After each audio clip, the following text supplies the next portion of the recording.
KKR কি আরসিবির ঘরের মাঠে গিয়ে আরসিবি কে হারাতে পারবে? কেকেআর কি আরসিবি কে হারিয়ে টপ ফোর এর মধ্যে কোয়ালিফাই করতে পারবে? এবং কেকেআর কি আরসিবি কে হারিয়ে টপ ফোর এর রাস্তায় থেকে কেকেআর আরসিবি কে ছিটকে ফেলে দিতে পারে? কেকেআর ম্যাচ জিতে নিলে কি আরসিবি টপ ফোর এ জায়গা পাবে না? কেকেআর এর জন্য কি আরসিবির টপ ফোর এর রাস্তা বন্ধ হয়ে যাবে? তো আজকের ভিডিওতে এই সব বিষয় নিয়ে আলোচনা করব যে কেকেআর আরসিবির বিরুদ্ধে কোন টিম নিয়ে মাঠে নামবে।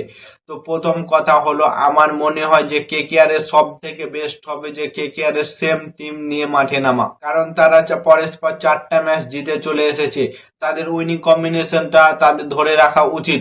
তাদের একটা মাত্র চেঞ্জ করতে পারে, তাদের দলের মধ্যে মাথিসা পাথিরানাকে জায়গা দিতে পারে। কারণ রায়পুরের মাঠে, রায়পুরের পিচ সব সময় হচ্ছে বোলিং এর জন্য ইফেক্টিভ হবে এবং বোলিংদের সহায়তা পাবে। ব্যাটিংদেরকে একটু স্ট্রাগল করতে হবে। সেই অনুযায়ী রোম্যান পাওয়েলকে চেঞ্জ করে শুধুমাত্র মাথিসা পাথিরানাকে চেঞ্জ করা উচিত। পুরো দলকে সেম রাখো, তারা উইনিং কম্বিনেশনটাকে তোমরা সেম রাখো, তোমাদের কোনো চেঞ্জ করার দরকার নেই। মানিশ পান্ডিয়াকে সুযোগ দাও, কারণ মানিশ পান্ডিয়া দুটো ম্যাচে চান্স পেয়েছে কিন্তু সে ব্যাটিং এ আসার প্রয়োজন পড়েনি, কারণ কেকেআর এর বোলিং লাইন আপ এত দুর্ধর্ষ মেজাজে বোলিং করেছে যে তাদের মানিশ পান্ডিয়াকে আসার সুযোগই পায়নি। মানিশ পান্ডিয়া দুটো ম্যাচে ফিল্ডিং করেছে খুব সুন্দর এবং সে ব্যাটিং করতে পারবে, কিন্তু ব্যাটিং এ আসতে পারেনি। ব্যাটিং এ ক্যামেরন গ্রিন অব্দি এসে তারা ব্যাটিংটাকে শেষ করে দিয়েছে এবং ম্যাচ জিতে নিয়েছে। তো সেই অনুযায়ী কেকেআর আরসিবির বিরুদ্ধে মনে হয় সেম ম্যাচ নিয়ে নামতে পারে। আর একটা চেঞ্জ করতে পারে, আজিমকে রাহানেকে ওপেনিং না দেওয়া, কারণ আজিমকে রাহানে এতটা ম্যাচ ওপেনিং খেললো, একটা ম্যাচেও রান করতে পারলো না এবং সুনীল নারায়ণ বেকার থাকছে।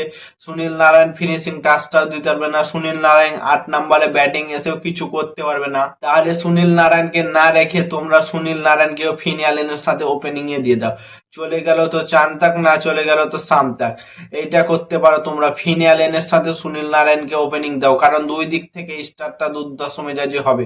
কারণ আরসিবির বিপক্ষে ম্যাচ, এটা একটা বড় টিমের বিপক্ষে ম্যাচ, তাদের বোলিং লাইন আপ বড় আছে। সেই অনুযায়ী সুনীল নারায়ণ এবং ফিনি অ্যালেন যদি ওপেনিং করতে আসে আর দুজনের মধ্যে একজন যদি টিকে যায় তো কেকেআর এর জন্য সুহাগা হয়ে যাবে, চান্স সুহাগা হয়ে যাবে। কারণ ফিনি অ্যালেনও যে হিসাবে মারতে পারে, সুনীল নারায়ণও সেই হিসাবে মারতে পারে। এবং 3 নম্বরে রাহানে কেন, 4 নম্বরে রঘুবংশী, 5 নম্বরে ক্যামেরন গ্রিন, 6 নম্বরে মানিশ পান্ডিয়া, 7 নম্বরে রিঙ্কু সিং, 8 নম্বরে অনুকূল রয় এবং 9 নম্বরের যে কোনো প্লেয়ার রাখতে পারো তোমরা। 9 নম্বরে মাথিসা পাথিরানাকে রাখো, 10 নম্বরে বরুণ চক্রবর্তী, 11 নম্বরে কার্তিক তোকে এবং ইনপ্যাক্ট প্লেয়ার হিসাবে বৈভব আরোরা অথবা উমরান মাল্লিক কেন।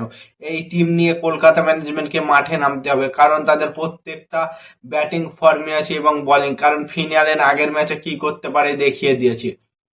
তো আরসিবির ম্যাচটা একটু ভাইটাল ম্যাচ হতে চলেছে কেকেআর এর জন্য কোয়ালিফাই করার জন্য।